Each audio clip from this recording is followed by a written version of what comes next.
Hello and welcome to Tokyo Inklings. This is episode 5. My name is CY. You can find me at tokyostationpens.com or on Instagram at tokyostationpens.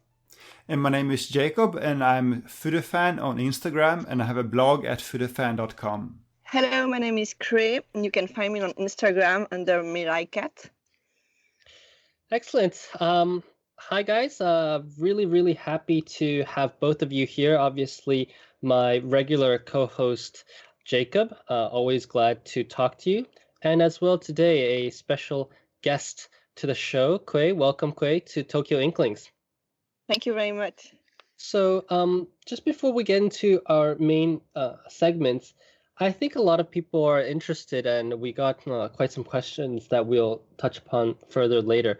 But who are these people in Japan? What is it like? So I just want to, before we get into the main segment, maybe you can introduce yourself a bit, who you are, what your interest is, and how you got into fountain pens. So I was born and raised in Lausanne, Switzerland, in the French part. I'm used to be an architect and have a PhD in history of architecture. Now I'm a mother of a 1-year-old boy and a freelance in Tokyo. So usually I'm into like stationery, journaling, pen paling, fountain pen, inks, everything who is around stationery, especially Japanese stationery. And I fall in the hole of fountain pen when I was 5 years old. I stole one of my father's fountain pen and start to destroy it and make a lot of mess in my room. So I got punished for that. But from that story never stopped. And I think I always write with the fountain pens since then. Mostly Western brand, as I grew up in Switzerland. So Pelican at the beginning, then Faber-Castell, and later on when I was an adult, a serious adult, Montblanc. And since 4 years, I discovered the Japanese, non-ending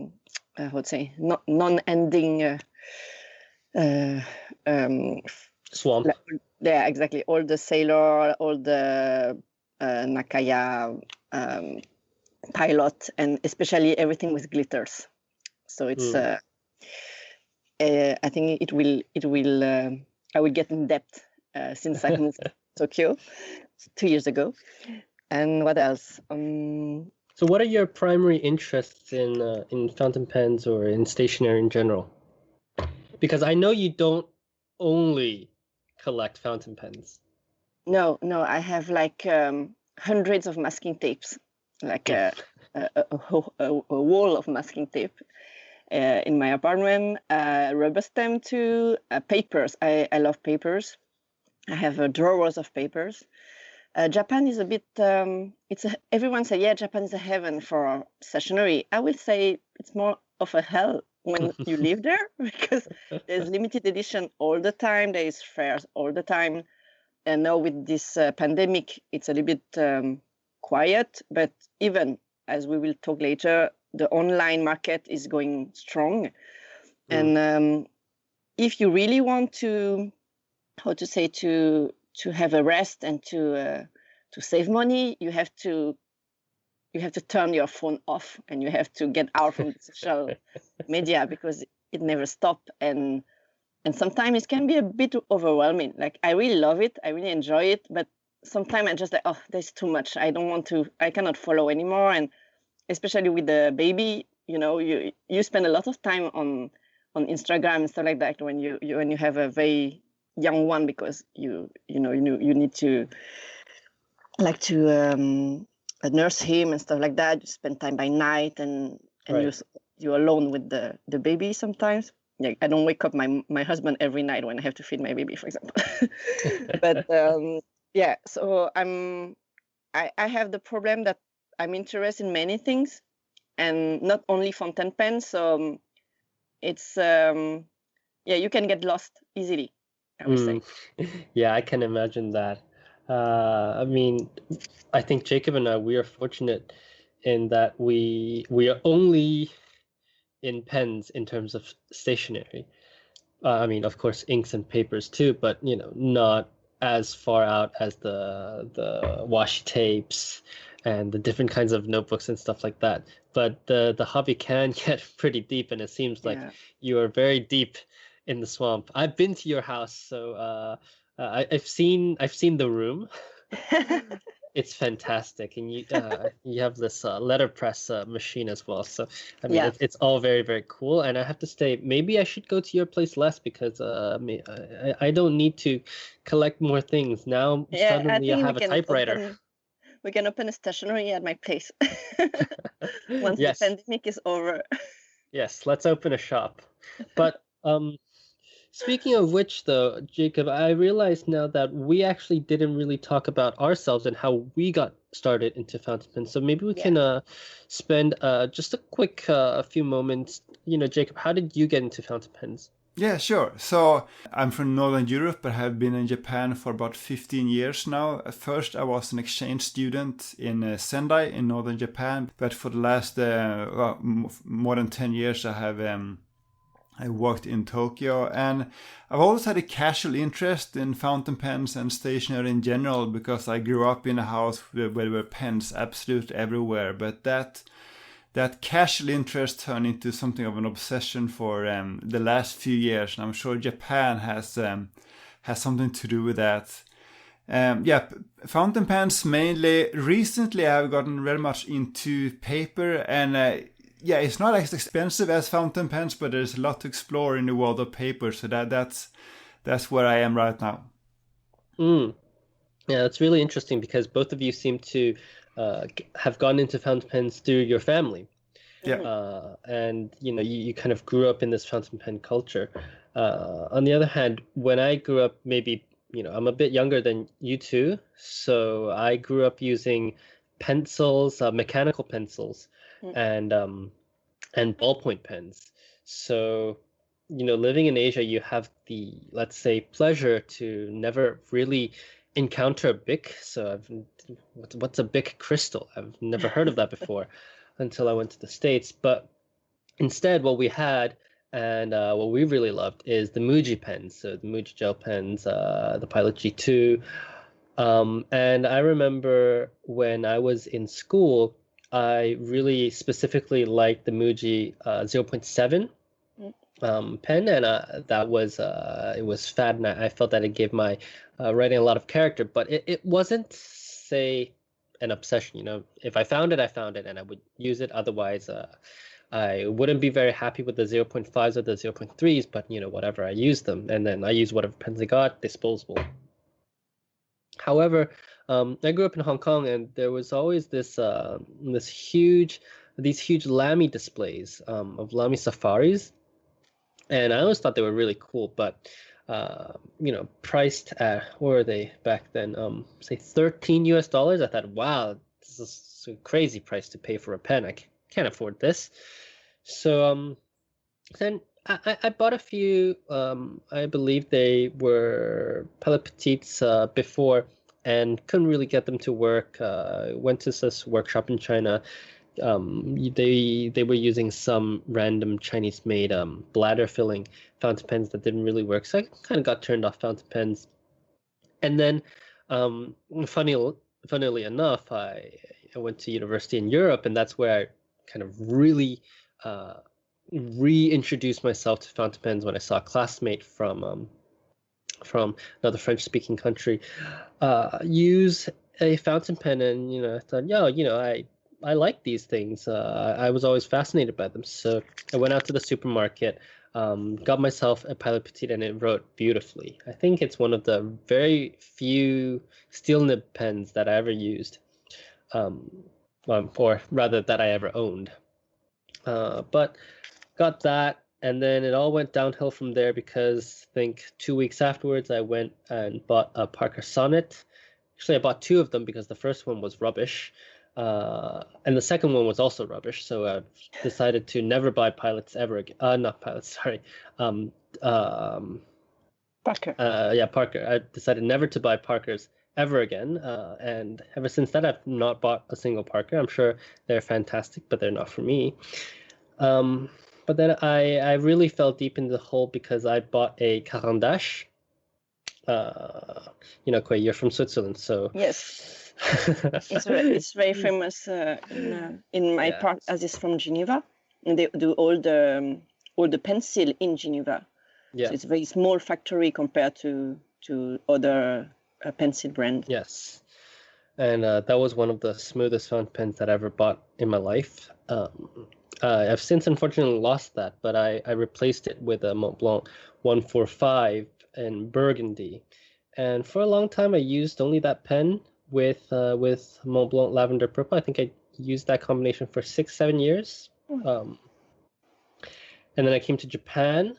And initially, I bought a Naginata Togi, but I wasn't really into buying pens because I found that most pens on the market, they're really bland, F, M, and B. And I would say what really brought me into the hobby aspect of it was discovering how to grind my own pens and my own nibs. And then I realized that there are actually so many infinite possibilities that I could create myself, and it's been downhill ever since, especially with the discovery of Yahoo Auctions. Oh yes. Speaking of which, Jacob, I did something bad. I did a lot of things bad, but yesterday night, looking through Mercari, yes, as you do before you go to bed at 2:00 in the evening. And I got myself a M205. Oh. So it was like 6,000 yen. I think I might even know where you got it. I know there's one guy who keeps selling this particular model for a very good price, and he seems to have like a bunch of them because he keeps selling them over and over. Yeah. Because now I'm eyeing an M200, which is the gold trim. The M205 is the silver trim one. But now I'm eyeing this M200 because most of my vintage nibs are gold, as in gold color. I did something bad. I might do something with the nibs. Maybe I'll plate them. We'll talk a bit about that maybe later. But then the other thing, the big purchase I got is this Omas. I don't know how to say this properly. Ogiva? Is it Ogiva or? I'm not sure. Yeah, let's say it's the Omas Ogiva. So I got this in turquoise. It's stunning, with the extra flexible nib, which I made extra flexible. So like a brush? I haven't really inked it up yet. I've dip tested it. It's quite nice. It's a bit less flexible than an FA, actually a lot less flexible than the FA, but it's bouncy. It's definitely very bouncy. Wouldn't classify this as a flex nib by any means, but it is a very, very beautiful pen. So when you buy Italian pens like this one, do you find Yahoo Auction to be a good place, or is eBay better? So it's a mix of both, actually, because now I try to do Yahoo Auctions because they have next day shipping. Generally in Japan, you don't really have to choose the expensive options. Basically, all types of shipping are either next day shipping or the day after. Right. So they're quite fast. They're really, really good. So I've been doing that, and that's been a terrible thing for my wallet. But that's what I've been doing. I've also made some eBay purchases. Jacob, I bought some blanks. And you bought some blanks? Yeah, I bought some pen blanks. So these will be for a secret project. But let's say I also got a few Pen BBS 355s, and I might be trying to do something with those, with my blanks. I see where this is going. Okay. Yeah. By the way, if y'all haven't watched Alyssa's video on the 355, you got to go watch it because it is fantastic. She said something about the nib being friction fit. On my 355, it had a nib unit, but mine is the old version, so I can't wait to see the new version to see the differences between the old and the new. I think there is a screw-in unit, but sometimes my experience with PMBBS is that sometimes even the screw-in unit is almost stuck to the point where it feels like you have to yank out the nib. Yeah, but we'll find out very soon. Yeah. You didn't order one, right? No, I Because you're not didn't. that big of a fan of 355, but I'm a big fan, so I ordered a few. Let's Right. just leave it at that. Jacob, what did you get? Yeah, so I've been on Mercari again, and I bought a vintage Sailor. I think it's a Profit with one of those S nibs. So if you buy a new Sailor today, unless you go for a King of Pen or the specialty nib, it's going to say H something, right? So like HB for a hard broad and so on, right? But a few decades ago, Sailor also sold S nibs, so SF for soft fine. And there's actually very little information about these nibs out there as far as I can tell. But I do recall asking Nagahara about these nibs, and he said that the only difference is that it's a different alloy. I wish now in hindsight that I had asked him more, because I have more questions about these nibs, and hopefully I'll get another chance to ask him. But anyway, I got a pen with an SMF nib from Mercari, and first of all, it's not actually soft. It might be a little bit softer than a regular hard medium fine, but we're definitely not talking, FA softness here, not even close. The nib was in good condition, but the rest of the pen wasn't. So I decided to transplant it into a Trammel demonstrator. So we talked about Trammel in an earlier episode, and it's this big Chinese ink maker, but they also make pens. And they came out with this beautiful frosted demonstrator a few months ago. And the nib on this Trammel pen is just some generic, IPG steel thing. But it's about the same size as my Sailor S nib, so I managed to swap it quite easily. It's a bit of tight fit, but it works fine, and it writes much better, I'd say, than my other Sailor nibs. And it might be because it's now eyedroppered. I don't have any other Sailor nibs that are eyedroppered. But it writes well, and it's a beautiful pen with a fun nib, and I'm so happy with this combination. Yeah, the picture look amazing at least. Yes. So what a lot of people, I think, are not yet aware is that actually Sailor nibs really are versatile. The smaller, the Promenade nibs and the smaller 21K nibs fit into size 5 YOLO, size 5 pens, and then the bigger ones fit into the size 6. But the bigger ones also fit into the Pen BBS and is under the cap clearance limit, so you can put those. So I talked to Urban from FPC the other day, and he was saying, the Pen BBS, the 355, he likes the pen, but maybe you can get some interesting nib on there. So I talked to him about that, and then lo and behold, he has fit his music nib now into his Pen BBS, so that's pretty cool. That's a popular thing to do with Pen BBS, but the thing is that different Pen BBS models, they have different amount of cap clearance, right? So that's usually one of the first things people check when a new model is released. How much cap clearance do you have? Yeah. Because Jovo nibs are generally a bit taller than Pen BBS nibs, right? Yeah. Yeah. And so the Sailor nibs are really kind of in that sweet spot, kind of being short, but also being big enough for that. And Khue, you bought some new stuff too. I know you bought some new stuff because I bought it with you. Yeah? your wax seal stamps. Okay. Sorry, I was thinking about fountain pen, and I was like, when did I order fountain pen? I didn't know. Yeah, exactly. So when you said at the beginning that you are not, you are lucky, and you are only into fountain pen and inks, I was like, no, you are not lucky at all. You fall in the wax seal collection. So yes, I love wax seal. Like how to say? It's a long story too, because I fall in the wax seal family when I was around 10 years old during a trip in Italy with my parents. It was for my birthday in the summer, and they bought me a small wax seal with my monogram initials. Exactly. I still have it, so it has a key and a T, and in a traditional cursive character, so very classical wax seal. All the old school love letters in Pride and Prejudice and stuff like that.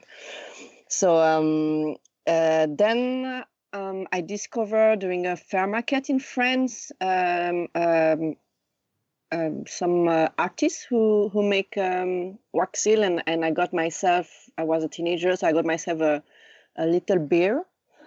And when maybe around 2013, I discovered how I can design my own wax seal. So it was before my wedding, and with a friend who is a graphic designer, we designed different monogram for my wedding. And I have I have 2 wax seal for that, and even emboss seal. This is another thing I think you will really like, as we are all into papers and notebooks. All my bookshelf, like all my books from my studies and my work, all the architecture books and history books, instead of having my name written on it or my address stamped, I monogram all of them. So it's I think it's a very discreet and chic way to recognize your own book from your friends or the one from the library.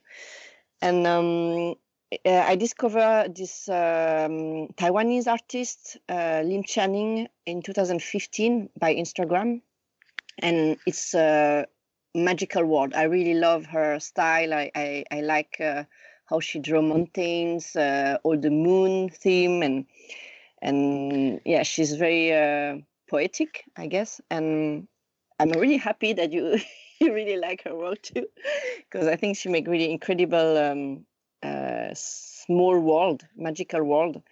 And another wax sealer, I don't know how to call them, from Hong Kong, is Back to Zero on Instagram.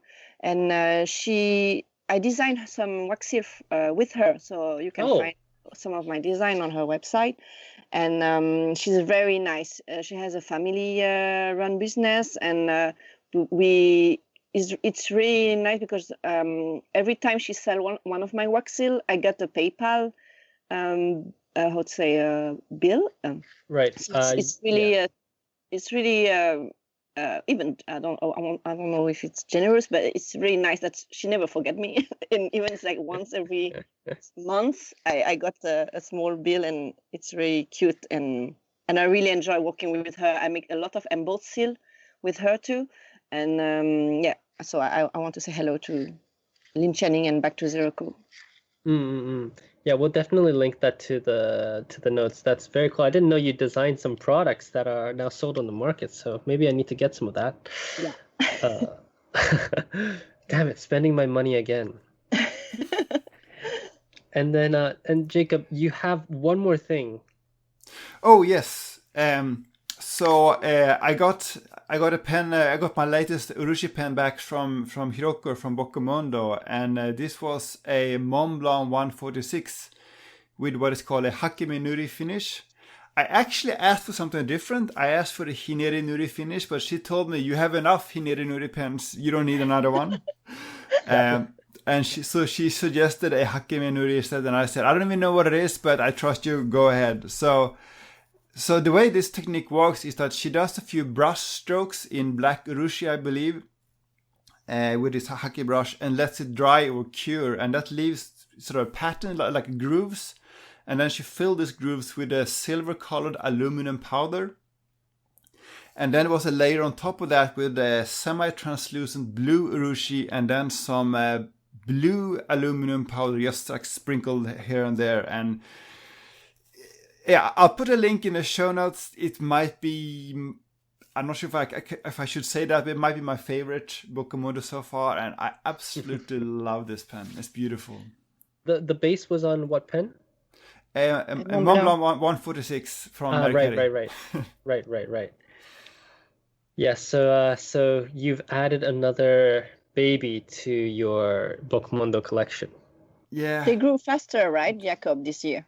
They are growing very fast now. Yes, there's no stop in sight. Yeah.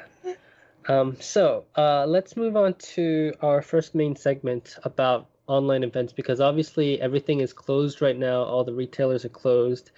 And I think that we see some different strategies coming. So maybe I could just start off by talking about some of the ones that I've seen on Instagram. You have this, on one hand, this company called Tegamisha, which they're not just in stationery, but they're very stationery focused. But they run these online courses, and they were a regular retailer before COVID, but now they are moving on to kind of paid online workshops. So you go and you sign up and you pay a fee, and then you get a code to join this Zoom workshop with one of their guests. And maybe this is a viable model. Do you think this kind of model works for stationery to kind of experience it online, or maybe join some lettering classes online, or do you think that it needs to be in person? I think online workshops is something that might work, but I think the current format is not necessarily ideal. I think that they need to tweak the formula a bit. But with Tegamisha in particular, I must say I have been a bit confused about what exactly they're offering, because I know that Kamihaku, this paper show, they said we're gonna have an online Kamihaku, and then they linked to Tegamisha.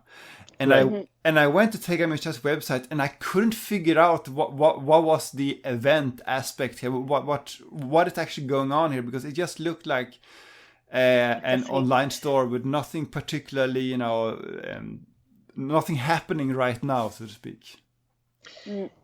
Yeah, I think they're sister companies or something like this, but I noticed that too. The Tegamisha, they're selling, like, I don't know, lunch boxes even. So they've got a wide reach. Yeah, they have a cafe and they have a bookshop, and I think they have 2 physical store in the west part of Tokyo, like close to a little bit above Kichijoji, if I'm not wrong.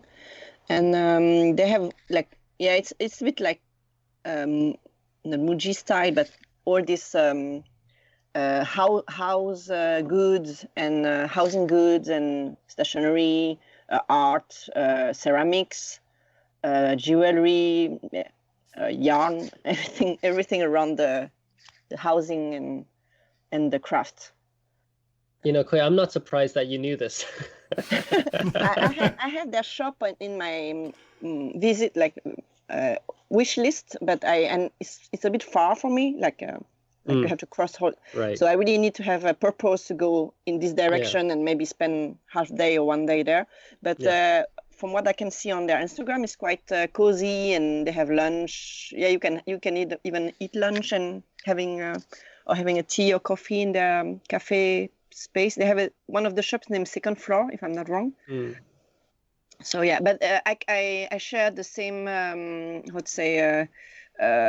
didn't understand how Kamihaku online really work, and I tried. Then I found a link, and then I tried to go in, but everything was sold out. And then I found something, but the shipping cost was really high for one brooch.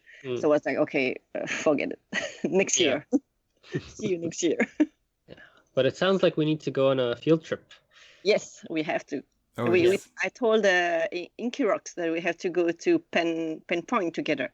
Yeah, and then also hit up Asahiya Kami. Yes. Yeah.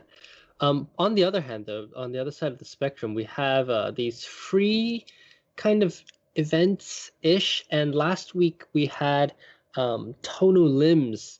Tonu and Limbs is a spacewalk. So a spacewalk is the name of their retail events that they do with a lot of retailers. So they collaborate with them, have exclusive things, etc. And it's this celebration of Tonu Limbs. I believe a spacewalk started in 2018, because that's what the first bottle of Tonu Limbs that I bought says. But What did you guys think about this event? Were you guys following this event? It was a bit complicated. There was too many shops, too many links, too many hours, too many days. And I think last Saturday when I got the first the 10 a.m. things, and then I just bought some inks from them, like N paper and the other one, what's the name? Okamoto, yeah? Yeah, exactly. And then after that, I didn't check again because, too many schedule and too many exclusive ink and Jacob, strange. Yeah. And Jacob, did you take a look at were you following this event? Yeah, a little bit. And to me, it didn't feel so much as a single, coherent event as just a bunch of retail online events kind of happened around the same time. So you went to Tono and Lim's Twitter feed or the Instagram page, and they had sort of a schedule, or they had a link to a Dropbox page where they had schedules in a PDF format. You looked at that and you saw that today from 10 to 11, Pentonote is going to have an online live stream, and they're going to be selling something. So now you have to jump over to Pentonote's Instagram, and then jump into their online stream, and you follow that, and then maybe they will sell something. And if you want to buy something from Pentanote, you have to go to Pentanote store, and then the next hour maybe Ishimaru Bunkudo had another event, and now you have to jump over to their feed and to their store. Right? There was no single place where everything was happening and where you could buy everything from one place. Yeah, it was certainly confusing, and I agree with both of you in that I think the event could have been much better run, especially Jacob, when you said it didn't feel like a singular event, but random stores coming and doing Instagram lives, and you didn't really know where to find them until the day of, when they posted the links to the accounts. And for me, I agree, it was messy and incoherent, kind of like their real life retail events, to be honest. That's true. But I don't think they have this figured out, because I think a much better way to do it is to have the Instagram live on the Tono Limbs account, and then have all the different creators join them at different times. That to me would make a lot more sense.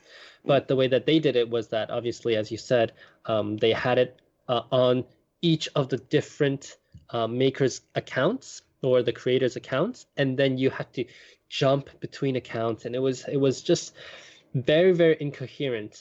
That being said, did you buy anything? Of course. It's not even a question. No, if not, I won't go on there. I won't try to understand how it wrote. So I got some ink from N paper.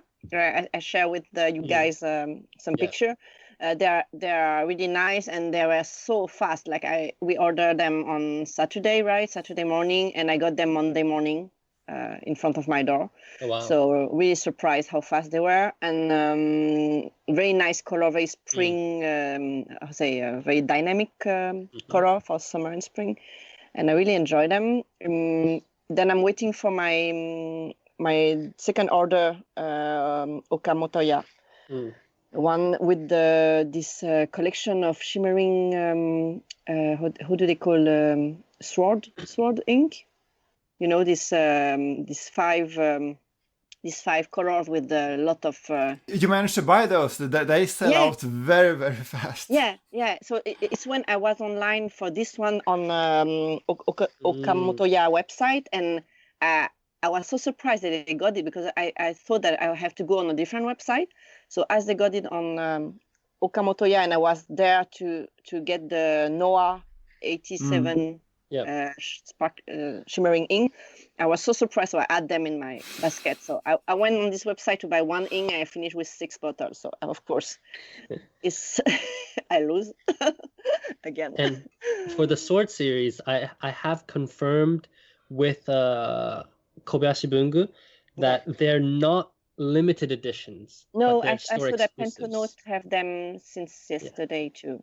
And what's interesting about this event is that all the stores have all of the collaborations. Yeah, So you this is can strange. buy, yeah, for me, doesn't make sense. They should But have them at almost, right? the, Almost all, because yeah. and paper, for example, I didn't find them on different. Well, I didn't check all of them, but I checked two of them, and I didn't find them in the other website. Because at one moment I was starting to get crazy and like, am I ordering twice the same bottles because they all look the same with the same kind of labels? And I was like, did I order already this one? And I was like, okay, I have to check my previous purchase. But luckily, I don't have a double. And I got as well as you, the No 87. This Yeah. is actually I got them this morning, about 8:30 actually, really, really early. But I got them, and it's quite an interesting blue. It's in big swabs. It's this I would call it. It kind of reminds me of the ocean.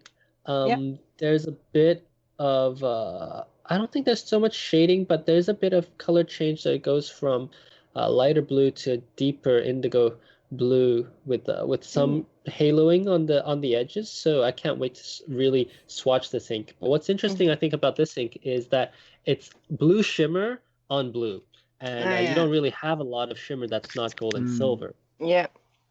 Speaking of gold and silver, though, I got another ink, and they released these two black inks, and they're called white. Yeah. And so there's this joke in Japan, I suppose it must be true everywhere as well, but basically companies that treat their employees well are called white companies, and the companies that force their employees to do overtime, stay until 12, they're called black companies. So a lot of companies in Japan kind of advertise themselves as white companies, but they're actually black companies. So the ink is a play on this kind of culture, I suppose. And so the box says white, but then inside the ink label says black. So that was hilarious. And I bought the shimmering version, and that one is called Hataraki Kaikoku, which means work style reform. And they advertise this ink as being a black ink with white shimmer. And I got the ink, and when I swabbed it, honestly, I was a bit disappointed. But then I thought about the concept, and I thought, maybe the disappointment is part of the joke, because this ink is not black. This ink is gray, and the shimmer is not white. It's silver. So maybe going along with the theme, work style reform. A lot of companies promise work style reform, but they end up to be disappointments. So maybe that's what this ink is about. To me, this sounds like a Japanese take on Noodler's ink, where each bottle comes with a political message. Yeah, it's quite funny, but I will swatch these up, and maybe it was just a swab. Maybe I got a particularly light dose or big dose of the shimmer. So let's see.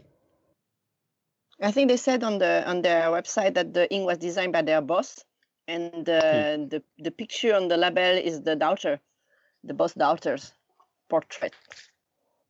Nice. So maybe it's kind of intern joke plus social joke. Yeah. And about shimmering who are not silver or gold, there is. You remember when we went to the Maruzen event for Kyoko Shikura? Yes, I got those inks as well. Yeah. So she used like a pink purplish shimmering inside, and it's really nice to ride with them. I think you're talking about the Towa Zakura, which I got as well. Actually, I got 2 bottles because I like the color so much, but they're also made by Tono Limbs. Yeah, exactly. Yeah. So aside from that, I want to just take a brief moment to talk about KWZ, because I've been seeing a lot of KWZ, not in Japan particularly, but in Hong Kong and Taiwan. So they're doing some OEM work for Ink House in Hong Kong, and also for Fine Writing International in Taiwan. So they're making these inks, these store exclusives, and they're branding them really, really. I think the bottles are beautiful. They're also doing tools to live by, which I believe, Khue, you have some. It almost seems to me as if KWZ is taking the more Japanese approach of doing lots of store exclusives, because I don't think that's so common in Europe. I know Diamond has a lot of store exclusives, but they produced an entire line for these stores, and maybe KWC will see some more of them here in Japan soon. Who knows? You remember during the Ink Numa event, I got this bottle made from I don't know who, blue ink, and I bring it at the Pelican hub.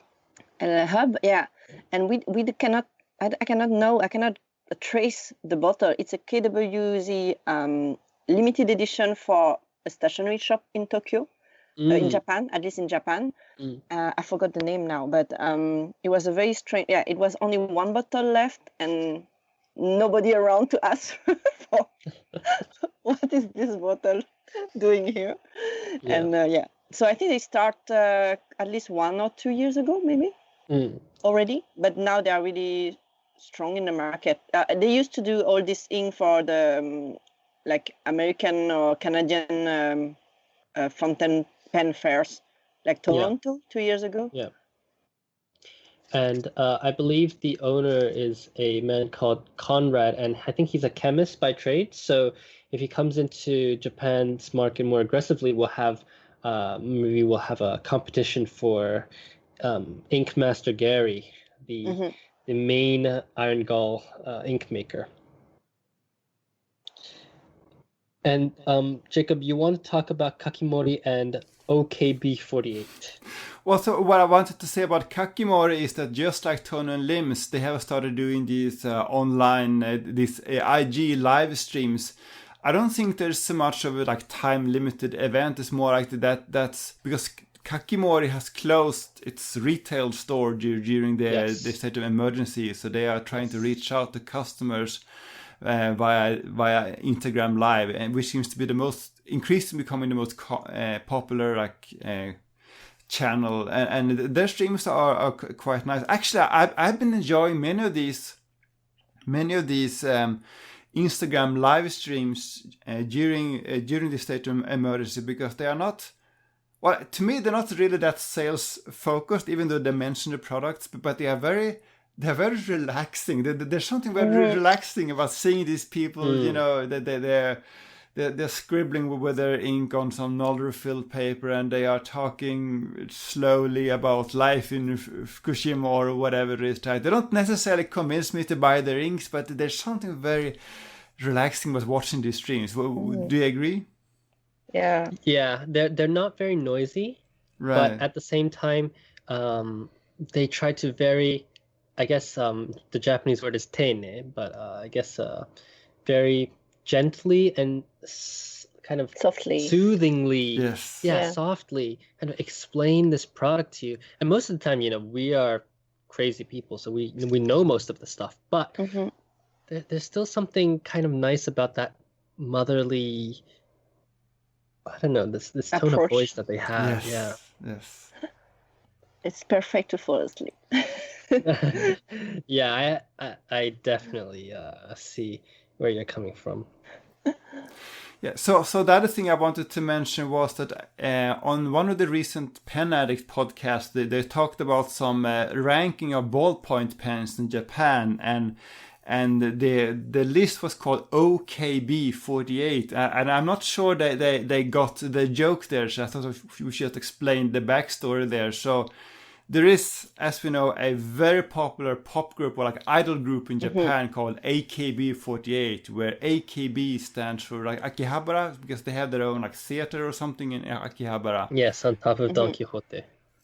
And 48, I think, is the number of members or the original member count or something like that. But it's a super popular pop group. It's a sort of cultural phenomena. They're topping the list. Well, either they are topping the list or it's Perfume or Arashi, but they are up there. They're And popular. Yeah. yeah, and I think once a year they have this big election. I think Popularity. Yeah. yeah, I think it's called like Senbatsu Sous Senkyo. It's like the biggest event for their fans, where they vote people in and out or whatever it is.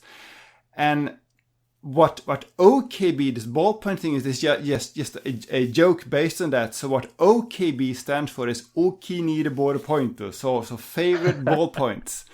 So I didn't know that. Yes. That's hilarious. so Okinire ballpoint Senbatsu Sou Senkyo.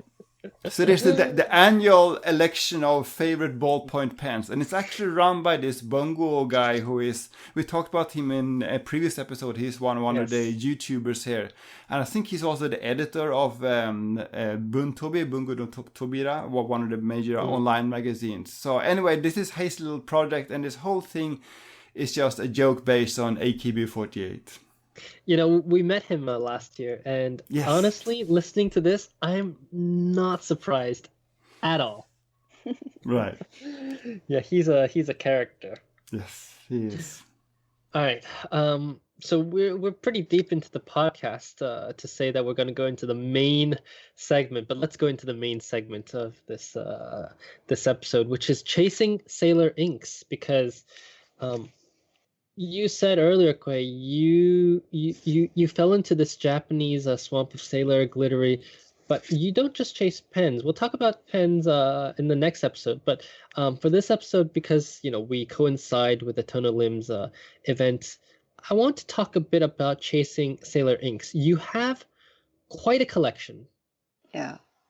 I don't count them anymore, but a lot. So in Japan, there's this idea of a hobby being a swamp, and I'm not a linguist or anything, so I haven't done extensive research, but I believe the kind of idea is that a swamp kind of sucks you deeper and deeper into it. And in so, French, we say un puits sans fond. It's how to say? I don't know how to translate. Un puits is where you historically you will go and get water in the village. So without an end.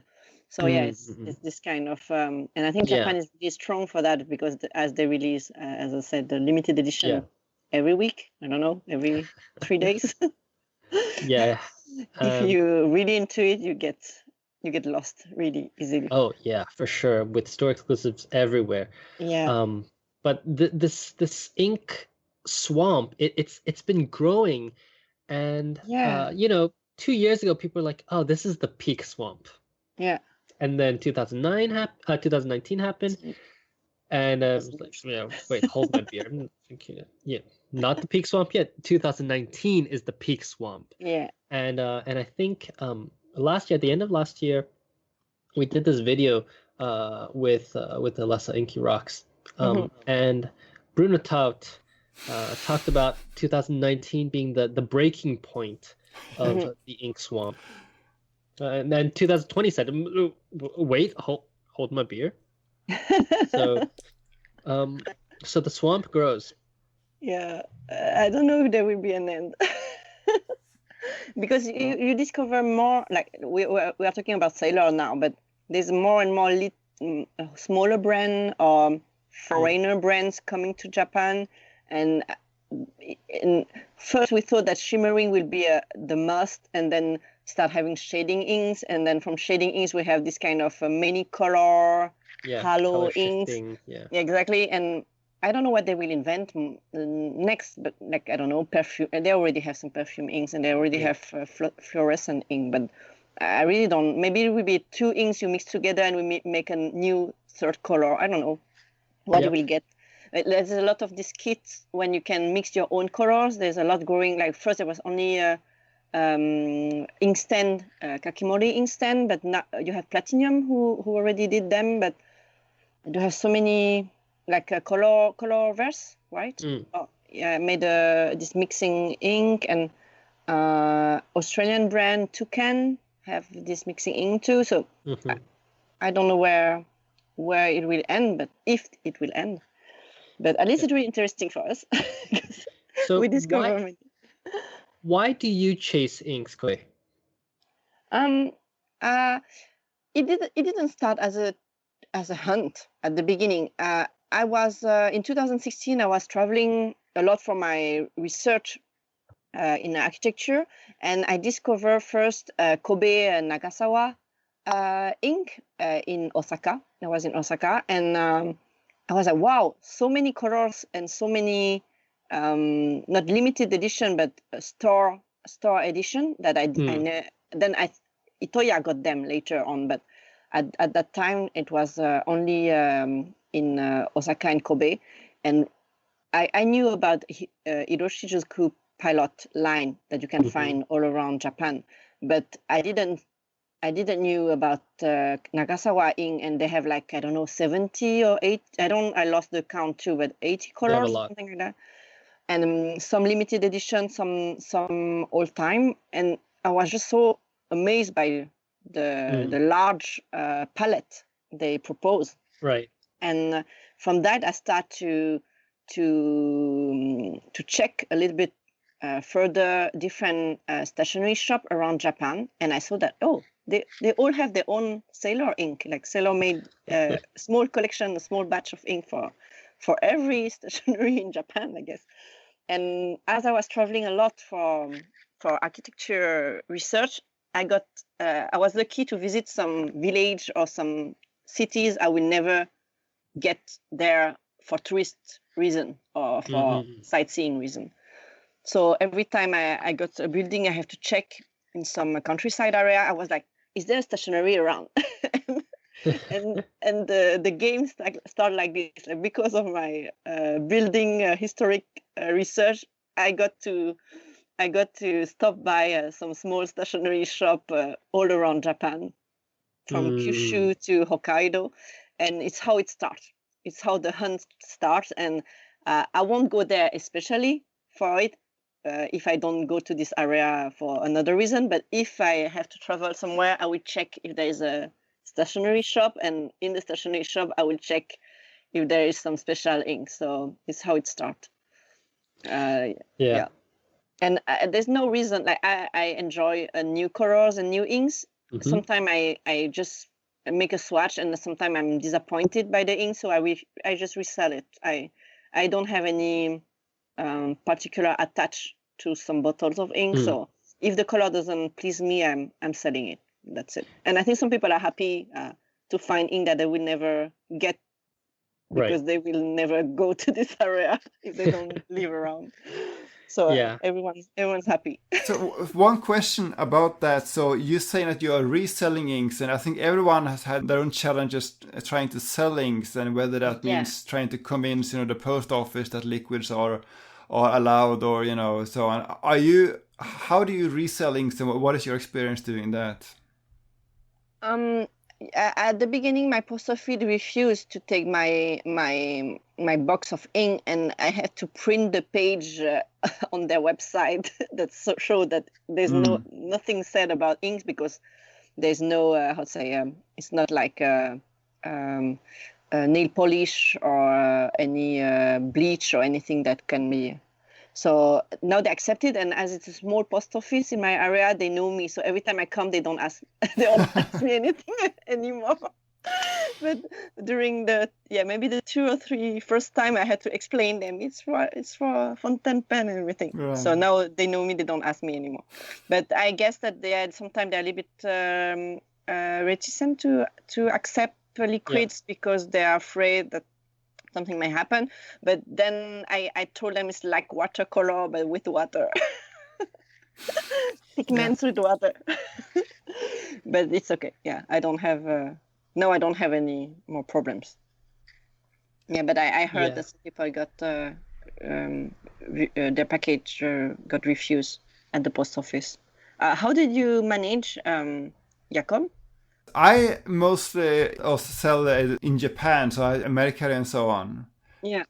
So usually I don't sell entire bottles, because then the shipping cost becomes too high. So I just sell them in small Tamiya bottles, because then I can just use the small Neko post size. You can just go to your local convenience store, and then you print out the label, and then you're done. Yeah. Yeah, I know that in when you send the domestic mail in Japan, it's not about the weight; it's about the thickness Yeah. of the package. So it's different when you send international. It's about the weight, and yeah, so it's okay. Yeah. But I have some. I would say hello to some very good customers. One of my friend Camille, she's a Vamika on Instagram. She's an artist, and she used ink to paint and to draw. She made very nice paintings. So if you have time, go check her Instagram. And every time she saw on my Instagram some new ink, some new color, she asked me, "Do you have some to sell?" And I'm like, "Yeah, I have a second bottle, or I have this one. I don't like it." So she's one of my biggest customer, I think. Yeah, I've had the similar experience in shipping inks. Some post offices will be like, "Oh no, you can't ship inks," and before I was just like, "Oh, okay, I guess you can't ship inks." But now that I've shipped so much ink, I kind of just stonewalled them and said, "No, you can ship inks. I ship this at the post office in Tokyo Station, and they're the main post office. So if they let me ship inks, you're gonna let me ship inks." And then they kind of go back to like, "Oh yeah, we're sorry. Actually, you can ship inks," and so I kind of just stonewalled them. Yeah. But there are going back to Sailor Inks though. There are different eras of Sailor Inks. So we have the vase bottles, which were the most common. They were used for Maruzen Athena and most of the other store exclusive. But the Nagasawa bottles were in pot bottles, so they're the genteel bottles. And then now we have the square bottles as well as the Boombox exclusive horseshoe bottles. So I hate this one. yeah, I was just gonna ask you if you follow or if you chase particular types of inks or types of bottles. How do you decide this is an ink that I'm gonna buy? Okay. First, the color, I guess. No, I don't care about the. No, it's not true. I was like, I don't care about the shape of the bottle, but some bottles I hate, so I won't buy the ink. And especially the Bung box, I really like their inks, and I really like their previous collection with the simple. The pot bottles. Yeah, exactly. Bottle, and I really hate this shoes shape because I cannot. I don't know how to stock them. They're really difficult to. I cannot make round of ink in my drawers like a circle of inks. It's very difficult to store them, and so I won't buy. I didn't buy their ink for years. Like at a different event, I'm going and I try their ink. I find very nice color, but I always ask, "Do you still have some stock of this one, but in the old bottles?" And they say yes or no. And if it's no, I don't buy the new bottles one. But usually, I like the vase bottle and the pot, like the gentle Sailor Gentle bottle. Yeah. Or the squares. The square is really easy to store. Yeah. But I won't, in particular, looking for one bottle in if I like the color. And I start to swatch as we have a lot of time during this pandemic. I start to swatch all the ink on this Tsubame ink card, and I can say because usually I swatch them by brand in my notebook. So now I start to swatch them by cards, and I can see that I have a lot of blue inks.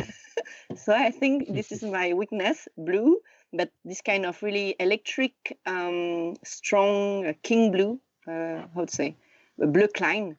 So very, very bright blue. I really like this. And the Like more they have sheen or something, a plus, not just a plain blue, the more interesting it will be for me.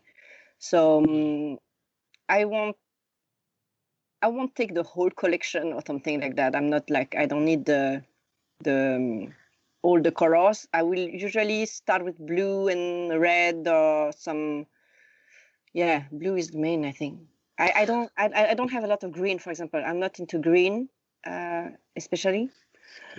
So it's not my interest. But yeah, blue red, reddish, purplish maximum. Yeah. And I don't have black ink. we have this talk before, but I was like, I don't have any black ink. I don't like. Mm. Not that I don't like, but I don't use black ink. I have so many other colors. Why do I need to use black ink? Yeah. I think we have very similar ink taste because I also have I'm doing a project now where I'm trying to swatch all my inks, and I find that I have lots of blue inks, lots of purple inks. I don't have so many green. I have some green, but most of them are blue, purple, or pink, some kind of color. But how have your ink taste changed since you started? Because you mentioned to us that when you were in Europe, you were using fountain pens, but not really kind of into the swamp. So I guess you Yeah. only used a black or blue. But then Yeah. you came to Japan, and you said you went to Nagasawa and discovered all these color palettes. So how have your taste changed since going from, in Europe, you're only using blue and black, Yeah. and then you find these Nagasawa colors, which I think are, they're interesting colors, but they're still kind of basic colors. Yeah, some of them have this. Some of them has this Studio 123 magic in the. Yeah, exactly. The numbers 56, for example, is really interesting. 37 is a very nice electric blue too. Yeah, it changed a lot since 2016. Around this time. As I remember, I had maybe 1 or 2 Pelican, then some Mont Blanc ink, which are quite expensive for the size of the bottle. And then when I discovered Sailor ink with the gentle ink, who cost like less than $10 for a 50 millimeters bottles at that time, you can still, we discussed about it with Jacob, you can still find some of them on the market, but now mostly they cost more 2,000 yen, 3,000 yen for a 50 milliliter bottle. I don't. It grows. It starts from one small box to one entire drawer, and when I talk about drawer, it's like kimono drawers, this huge. I've seen it. 1 meter by 50 centimeter. No, 1 meter by 70 centimeter drawer, like usually to put kimono in it. 1 drawer of them, then 2, and now they are full, both. I start to make room for a 3rd one. So I think I need to sell some of my ink again. But in Japan, the inks hunt you. Yeah, exactly. It's ate me completely. I was thinking with one of my good friend, Instagram pen pal and good friend, Julie Jeon. Hello, Julie. We always joke a lot about it because we're like, what can we do with this ink? What will we do? There's so many, and there are always new ones coming on the market. Maybe we have to try to make perfume, or I don't know, taking baths with ink. Eating, no, maybe not eating, drinking them, but not a good idea. But we're like, what can we do with this? So many ink. So it changed a lot. It changed my approach a lot, because now if I see a nice color, I will try to buy it and I will use it, or I will make samples and sell it. And I try to, some are really favorite ones, and I will keep them, and I will come back to them. And Jacob, you have a bit of a, say, different approach to inks. Well, I don't buy as many inks as the two you do. I'm very much into this whole Tamiya samples swapping. I enjoy that, and most of my inks now are in these small Tamiya bottles.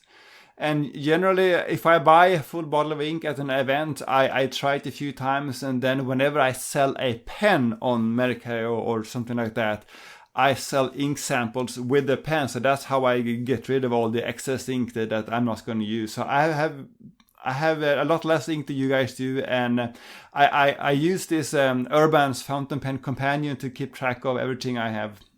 Yeah, it's very nice. I have to put my inks in this. But it will take weeks to do it. That's very nice, yeah. But Jacob, you also have you told me something interesting before, but you never buy the same ink twice. Yeah. Except one.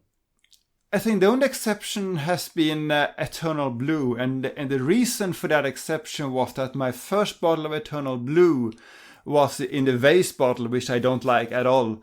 And then they re-released recently Eternal Blue in the classic. I'm not sure what they're called. Pill bottles. And I really like those traditional Marathon Athena bottles, so I had to get another bottle of Eternal Blue. Yeah, I think those bottles are fantastic. I have several bottles of lemon stocked up. I really love that ink. But yeah, I definitely agree with both of you. These inks kind of eat you up, so to say. Do you have any favorite stores for store exclusives? Because there are quite a few stores. There's Nagasawa, there's Shosaikan, Bungo Box, Isma Bunkodo. Kingdom Note, I think, was one of the first ones to really come out with a lot. So I think it was Nagasawa and Kingdom Note who kind of led the charge for store exclusive sailors. Of course, there's Bungo Box. So Bungo Box, I think, was much less known back then, and now they're obviously one of the biggest ones. You have any favorites? It's very difficult. There is a Kingdom Note a jellyfish green, light green one that it wasn't my color, and it's really difficult to write with them. I use it more for sketching or for drawing, painting, but it was really a new, for me, a very new color, like a bit phosphorescent, but no phosphorescent, but this really gentle light green, like mint a bit.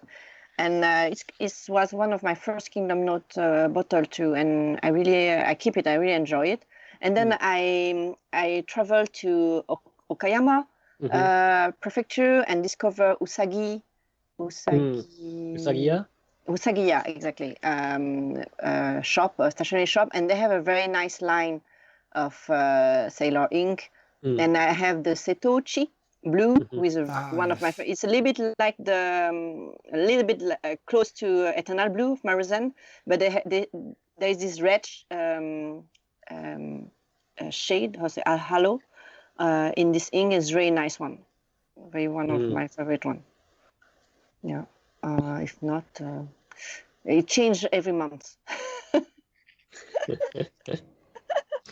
Yeah, I find myself also when I first started out, I mentioned I used only Mont Blanc Lavender Purple, and that was I think back when I bought it, it was very, very dark, but now it got a bit lighter. But anyways, so I was really into these dark saturated inks, at school. So can't actually using purple itself was you're not supposed to, but I did it and it looked like black, so whatever.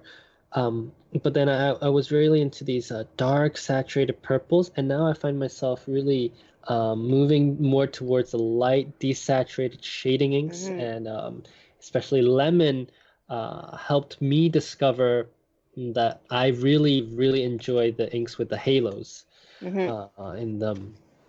What about you, Jacob? What are your favorite inks?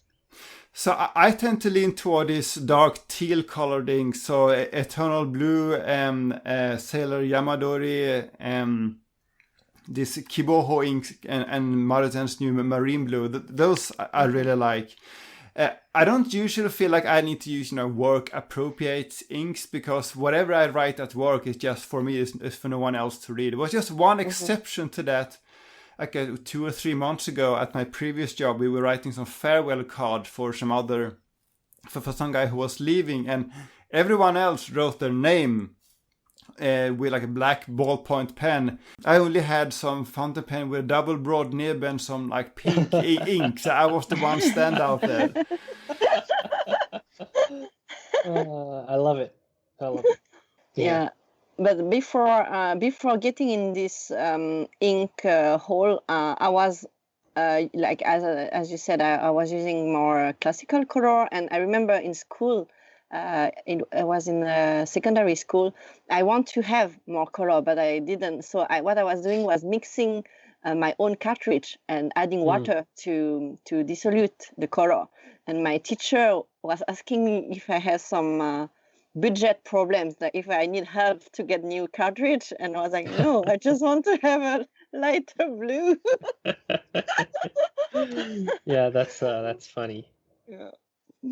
And we see now also a kind of it's been going on for quite a few years, and we see this concept called gotochi ink, which is as you said, Khue, when you go to different parts of the country, you can find exclusive inks that you can buy only there in those brick and mortar stores. And you said that you kind of research the stationery stores that are there and look for any interesting colors, but you don't necessarily chase these inks, right? No, yeah. I think what's interesting is that Sailor is maybe they're trying to export this model to the US, because you have from this year you have the pen show, or you were supposed to have this pen show series. They had Colorado, which is a purple, I believe, and some other color. But maybe this is a new style that we'll see more and more. Yeah, so they have Colorado and California that I can see now. The green California. Yeah. One thing related to that I'm wondering about is, we're talking about how sailors now doing more inks overseas, also with that manual line and so on. But do we see fewer new sailor-made inks in Japan, or is it just that the other manufacturers, Tony Lims and so on, they are speeding up? I think that sailor-made inks based on what the stores ask them to make. So now that a lot of stores are asking tonal limbs instead, they are probably losing a lot of business to tonal limbs. The interesting thing, I mentioned that I'm on this swatching project, and Sailor does not make inks that have shimmer, or does not make inks that have these crazy kind of, they make sheening inks, but they're not like crazy. Not like Diamine or exactly. I believe that the reason why Sailor doesn't make is because you have this kind of idea in Japan that shimmer inks are not for fountain pens. They're not safe, and you're not supposed to use them. And we see this in a lot of blogs from Mr. Mori as well. He kind of I don't know. He ordered this ink from Tonal Limbs that has a green shimmer in it, and then he writes on his blog saying,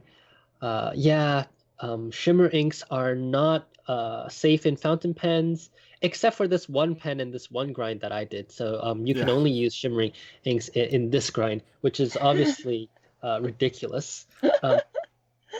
But I found that a trend in Japan is that people who are buying inks,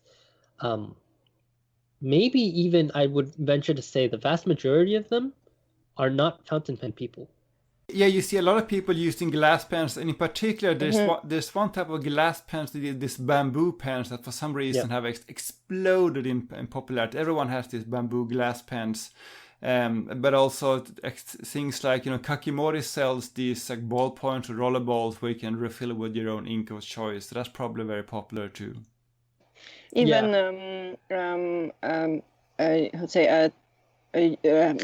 brand, like I send you the bottle, the glass bottle, Hario. Yes. The glass they do glass chemical glass bottles and so on. They even have their own glass pen and small ink bottles, like empty ink bottles that you can fill yourself. But yeah, I think it's quite trendy in Japan to have inks with glass pen or with dip pen and to do sketching, drawings, calligraphy, but not for writing every day with the fountain pen. And you also see these refillable glass pens like a Yaching style a lot on Instagram. Yeah, and Wancher makes one as well, I think, which are made by Sen, I believe. Yes. Yeah, so the rivals. I have to say, Sen's glass pens, I like them a lot. They're beautiful, yeah. You have one, I right? do have one, a black one, yes. It's a different writing experience. I think some vintage pens in Europe had glass nibs, especially the wartime nibs when there wasn't enough metal. But that's an aside. So we're getting really, really deep into the podcast now. So the last thing on chasing Sailor Inks is I want to talk about is the Sailor Ink Studio, not the line of 100 inks, but the actual studio with Ishimaru. Have any of you been to one of these events before? No, not yet. I've tried but failed because you need to reserve in advance, and they are very popular. Yes, they are extremely, extremely popular. We were supposed to go April 20th, but unfortunately because of the coronavirus, it got canceled. Fortunately, and it's interesting because I'm quite connected with the retail side of the scene. So I have some friends at Shosaikan who kind of let me know when there's this event. So we'll probably rebook with Ishimaru, but I'm quite excited, and we'll report back when that happens. Do you want to move on to some Q&A? Sounds good. All right. So today we have several different questions. We have two from Mariska from Instagram. She says, "Hello, CY and Jacob. Great show, first of all. I'm so glad somebody finally decided to do a podcast about fountain pens and stationery in the mythical unicorn land of Japan. It is a really big niche to fill, and you both did it with such gusto. I'm particularly envious of the camaraderie that you guys seem to have going on there, especially in Tokyo. I've been following a few of you, and there seems to always be great meets and banters. I'd love to hear more about this. Maybe you can talk about the members. Are they mostly foreigners / expats, or are there Japanese natives involved?" Maybe I'll take this question first.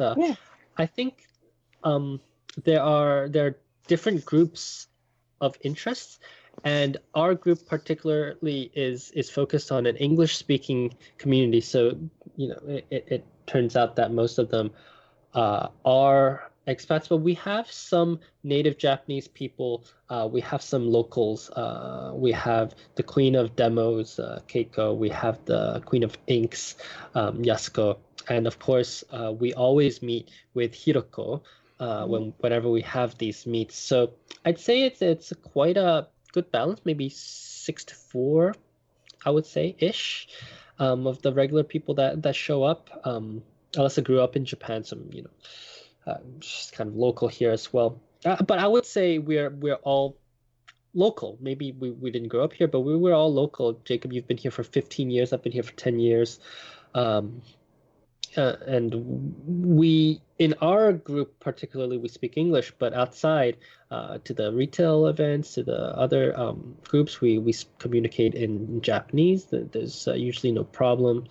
And then there are some different other groups. So there's like a lettering group where the lettering people go, the journaling group where the journaling people show up. But as far as I know, we're the only English-speaking group that is organized in Japan.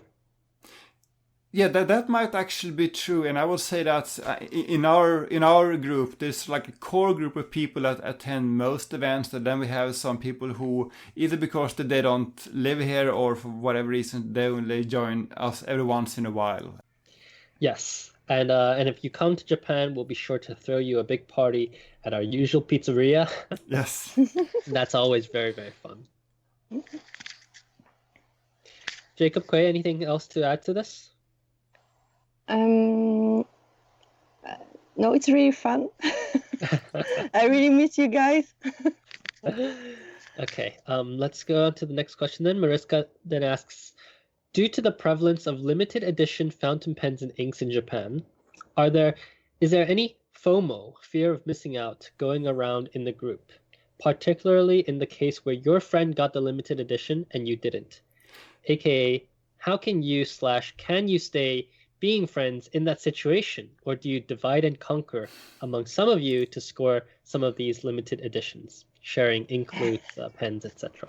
So I really love this question because for me, this is very easy because I don't feel like I need to own a lot of pens or inks. I want to see them, I want to try them, I want to take a photo, and then I'm done with them. So I'm super happy if Khue or Alesso, someone gets a pen and I just get to have a glance. So that's my answer to that question.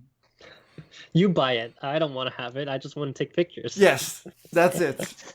Yeah, I think it's really interesting because I don't feel like any battles between any one of us, and it's really fun when we meet and we share. Oh, I found this ink, I found this new pen, I got this one on Mercury, and it's more for the experience and discovering new. Yep. You cannot know everything about stationery in Japan. It's impossible. It's so big. I think it will take 10 years of research or thesis to even having a glimpse of what Japan has to offer in this area. But as we are a group around 8-10 people, it's really rich to every time we meet, we discover something new and we exchange ink and we do samples. So it's not, we're really more in the sharing, more the musketeers, sharing and exchanging ideas and inks and everything. Yeah. So it's very fun. I agree with the both of you. I don't think there's so much say jealousy or like bad feelings going around because we always share our kind of plans if there's some kind of event or something going on. In the event of auctions, it's first come first serve. If you find it, you find it. But there's not kind of this FOMO going around because at the end of the day, we meet up fairly regularly, try each other's pens out. I don't think there's a need to own so much. Speaking of which, I need to sell a lot of my pens. But that's a different discussion. But for me, what's important is that we share information. I would be very annoyed if one person is going to an event and doesn't tell anybody else they're going, and then we find out afterwards, oh yeah, this person went to this event without telling us. Fortunately, that doesn't happen most of the time. So I don't really think there's a case of this, one person sneakily going off to this place and then not telling them. So, and that's very rare in the group because I think we're all too excited to buy that. Before we buy, we have to tell somebody about our excitement. Yeah, and I think so, when you ask how do I choose some ink, for example, in some events, it's very nice that some people share what they got, and so you can have a little bit of a idea what's going on at this event because you don't go the same day, you cannot book at the same day or something. So we kind of help each other even on the online sale. If someone is buying on this shop, we ask each other, do you need something? So we pay only once the shipping fees and stuff like that. So it's really nice and friendly. Okay, I just had an idea. We need to coordinate our ink buying because it seems like we have similar interests in ink. So we can half our ink expenses. We will have next time. So let's move on to the last question. Nemodos from Instagram, he asks, choose a brand, major or minor, but bonus points for major, that you could completely do away with, and why? Jacob, do you have any ideas? I can't think of any brand that I'm really that attached to that I wouldn't. Yes, I think the opposite question is the more harder one. What is the one brand that you cannot live without, right? Mm-hmm. And for me, I don't think there's a single pen brand. I can do without Sailor if I have Pilot. I can do without Lennon Toolbar if I have Sailor and so on. But there's a paper brand I probably cannot do without, and that is Graphiller from Kobe House. So that is the one brand in this stationary world that I cannot live without. All the others are replaceable. Interesting. I've never used Graphilo, so I could definitely do without that. For me, I would say a major brand. So there's the big three in Japan, right? Pilot, Platinum, and Sailor. And I think that if Platinum didn't exist, I would be completely okay with that. I think their pens are not so interesting. But the Nakaya. But I'm not going to own one. And if I'm going into the Nakaya territory, I'd rather get Nakaya is it's a custom pen.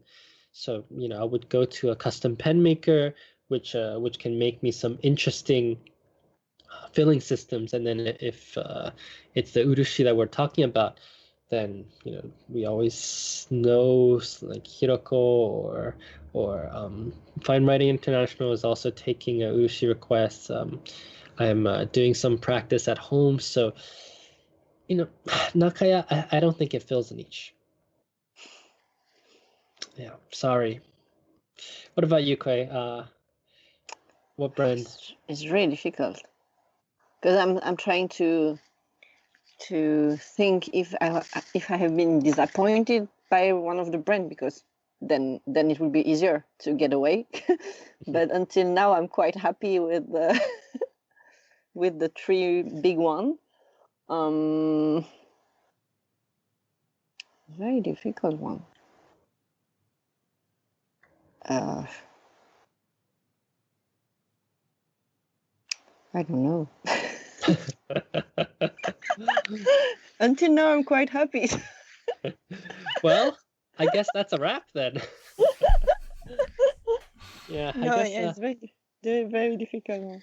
But as I would take in the same angle as Jacob, and I would say for paper, for example, Tomoe River and Graphilo are my best two. I cannot write on any.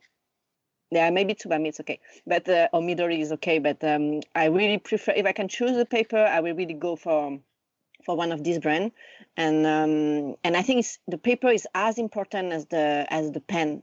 Like a lot of people say, yeah, I have fountain pen, but I'm not. Every time I write with it, it's a mess, and the ink doesn't get absorbed, or the ink absorbed too much. The paper absorbed the ink too much, and everything. And I'm like, yeah, you have to get a good paper for fountain pen. You cannot just use copy machine paper. It will destroy the quality and the pleasure to write with a fountain pen if you don't get a nice paper. So All right. So that's been episode 5. We'll have Khue back in episode 6, where we'll talk about chasing shiny sailor pens. And so this episode was about inks. The next episode will be about pens. So stay tuned. We'll be back in 2 weeks. But until then, my name is CY. You can find me at tokyostationpens.com. That's tokyostationpens.com. My name is Jacob, and you'll find me on Instagram at Foodafan, and I have a blog at foodafan.com. And my name is Khue, and you can find me on Instagram at miraikat. And happy Mother's Day to all mothers out there. Thank you. Thanks for having me. Yes, goodbye. Goodbye. Bye-bye.